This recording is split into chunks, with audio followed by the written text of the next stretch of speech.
નમસ્તે વિદ્યાર્થી મિત્રો, આજે એક મહત્વનો વિડીયો છે કે જે ગુજરાતી નામ હોય અને ગુજરાતી નામને અંગ્રેજીમાં કેવી રીતે સંધિ છૂટી પાડીને સમજી શકાય. તો અહીંયા મેં એક વિડીયો બનાવ્યો છે કે ભાઈ ગુજરાતી નામ અંગ્રેજીમાં કેવી રીતે લખાય. તો આના વિશે એક સંધિ છૂટી પાડીને કયા અક્ષરનો કયો અક્ષર અંગ્રેજીમાં બને એના વિશે માહિતી આપણે જોઈશું. તો દાખલા તરીકે અહીંયા ક શબ્દ છે ક, તો કની પાછળ અ બોલાય છે. કેમ? ક તો પાછળ શું બોલાય છે? અ બોલાય છે. એટલે આપણે એને શું કહીશું? ક વત્તા અ એટલે શું થશે? ક. અને કનો શું થાય? કે એ. આપણે કેમ કેની પાછળ એ લખીએ છીએ? કેમ કે કની પાછળ શું બોલાય છે? અ બોલાય છે. માટે આપણે શું લખીશું? કે એ. એવી રીતે કા, તો કાની અંદર પણ ક વત્તા આ, કા, તો પાછળ શું બોલાય? આ બોલાય. અને આનું શું થાય? એ. તો બરાબર, તો અહીંયા પણ આપણે શું કરીશું? કનો કે ડબલ એ પણ લખી શકાય અને એક એ પણ લખી શકાય. પછી કી, તો ક વત્તા ઈ શું બોલાય? ક વત્તા ઈ, કી. બરાબર, તો ઈનો શું થાય? આઈ થાય. તો અહીંયા ક વત્તા ઈ બરાબર શું થાય? કે આઈ. કનો કે અને ઈનો શું થશે? આઈ થશે.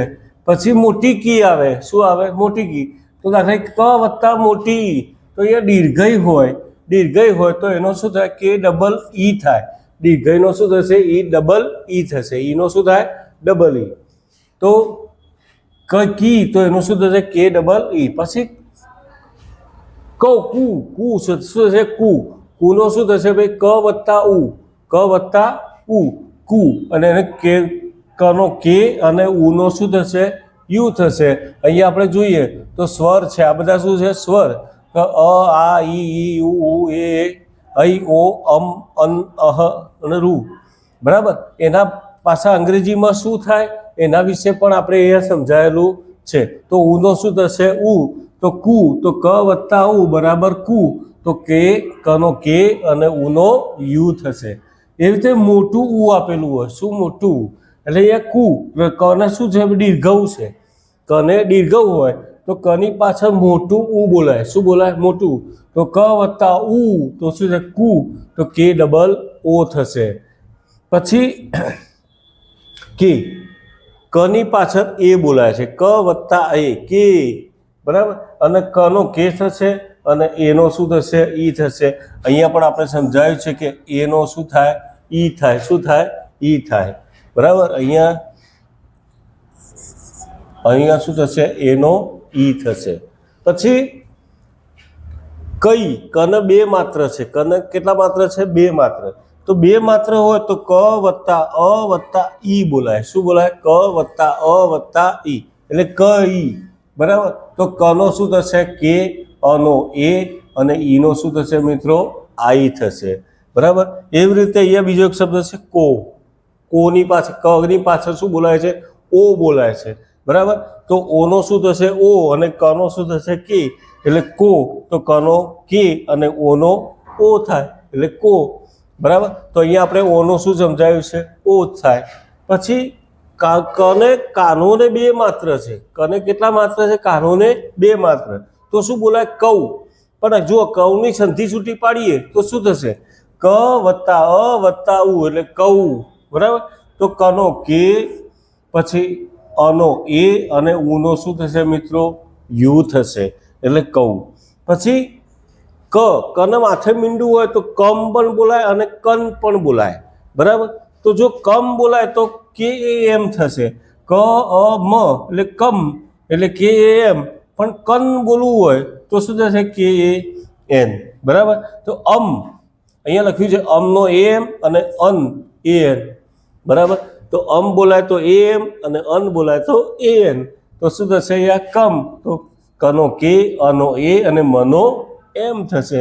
પછી કન, તો શું થશે? કનો કે, અનો એ અને નનો એન થશે. પછી શું છે જો મિત્રો? ક્રુ. કના નીચે જપ રેપ જેવું હોય છે. જુઓ, ઊંધો રેપ. તો છે ક વત્તા ર વત્તા ઉ એટલે ક્રુ બોલાય. શું બોલાય? ક્રુ. ક ર ઉ એટલે ક્રુ. તો કનો કે, રનો આર અને ઉનો યુ થશે. બરાબર, પછી કયો શબ્દ છે? ત્ર. તો ત્રની અંદર જુઓ કયા શબ્દો બોલાય છે, ત બોલાય છે, ર બોલાય છે અને અ બોલાય છે. તો ત વત્તા ર વત્તા અ, તો અહીંયા તનો ટી, રનો આર અને અનો એ, તો શું થશે ટી આર એ. તો મિત્રો અહીંયા રૂનો શું થશે આર્યુ થશે. ખાલી રૂ હોય તો શું થાય આર્યુ. અહ હોય તો અહનું શું થશે એ એચ થશે. બરાબર. તો મિત્રો કેટલાક નામ છે કે આપણે કેવી રીતે બનાવાય. પહેલું નામ છે કાના માત્ર વગરનું છે, ખાલી સાદું નામ છે કે ભાઈ કમલ.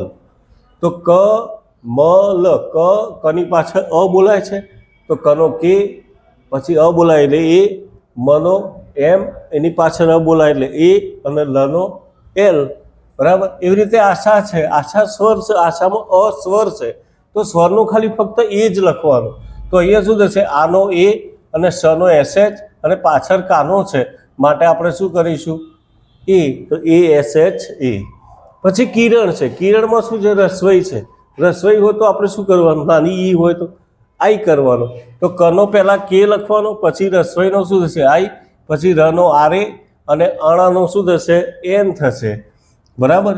પછી મિનલ છે, તો મિનલમાં દીર્ઘઈ છે, જુઓ મિનલ, તો મનો એમ લખી દેવાનો, પછી દીર્ઘઈ, તો આપણે જોયું તો દીર્ઘઈ હોય તો ડબલ ઈ કરવાનું, તો અહીંયા શું થશે ડબલ ઈ, નનો એન, એ પાછળ ન અ બોલાય છે તો એને થશે અને લનો એલ. બરાબર. પછી કુશાલ, તો આની અંદર રસવઉ છે, રસવઉ હોય તો એનું શું થાય યુ થાય. તો કનો કે, રસવઉ છે તો એનો આપણે શું કરીશું યુ કરીશું, એટલે ઉ બોલાય છે એટલે કુ, પછી સલ તો એસએચ એલ. બરાબર. પછી મિત્રો મયુર, તો એમાં દીર્ઘઉ છે, જુઓ તો મયુરમાં વાય યુ પણ લખી શકાય, વાય ડબલ ઓ પણ લખી શકાય. તો મનો એમ થશે, એની પાછળ બોલાય એટલે એમે, યનો વાય થશે, અને દીર્ઘઉનો આપણે શું કર્યું ડબલ એ કર્યો, ડબલ ઓ કર્યો, અને છેલ્લે રનો શું થશે આર. છેલ્લા અક્ષરમાં કાનો માત્ર ન હોય તો એનો જે અક્ષર એબીસી પ્રમાણે થતો હોય, કનો કે તો કે જ લખવાનો, ર તો આર જ લખવાનો. બરાબર. એવી રીતે અહીંયા નરેશ છે, તો નરેશમાં ન એટલે એને થઈ જશે, પણ રણ શું છે માત્ર છે, માત્ર હોય તો શું કરવાનું ઈ કરવાનું, માત્ર હોય તો શું કરવાનું ઈ, તો એને આરી અને સનો શું થશે એસએચ. એ રીતે વૈભવ, તો વની અંદર વઈ, વઈ એટલે વ વત્તા અ વત્તા ઈ, એટલે વનો વી એ આઈ, તો શું થશે વૈનો વી એ આઈ અને ભનો બીએચ એ અને વ છેલ્લે વી. પછી સોનલ છે, તો સોનલમાં શું છે જુઓ સો, તો સ વત્તા ઓ એટલે એસ ઓ થઈ ગયું. બરાબર. અને પછી ન તો એને અને લનો શું થશે એલ, તો સોનલ થઈ ગયું. પણ હવે શું છે સૌરવ, એમાં કાનોને બે માત્ર છે, કેટલા ભાઈ કાનોને બે માત્ર, અને કાનોન બે માત્ર હોય તો સ ઉ બોલાય, શું બોલાય સ ઉ, એટલે એસ એ યુ શું થશે એસ એ યુ, એટલે સૌ અને રવનો આરે વી.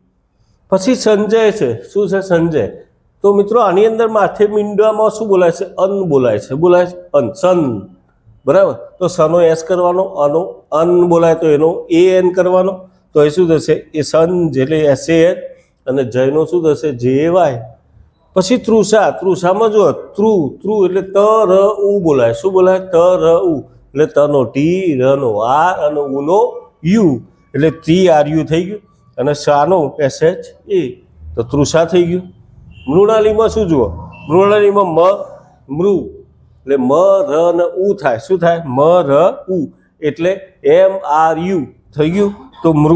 અને નાળી, તો નનો અણનો એન એ અને લ નો એલ થશે, અને એની દીર્ઘઈનો આપણે ઈ પણ લખી શકીએ અને આઈ પણ લખી શકીએ. આવી રીતે ઘણા બધા શબ્દો આપણે આ પ્રમાણે, જો ન આવડે તો આપણે સંધિ છૂટી પાડી અને એના શબ્દોનું આપણે અંગ્રેજી કરી શકીએ. તો મિત્રો, જો તમને આ વિડીયો પસંદ આવ્યો હોય તો લાઈક કરજો, શેર કરજો અને સબસ્ક્રાઈબ કરવાનું ભૂલતા નહીં. Thank you very much.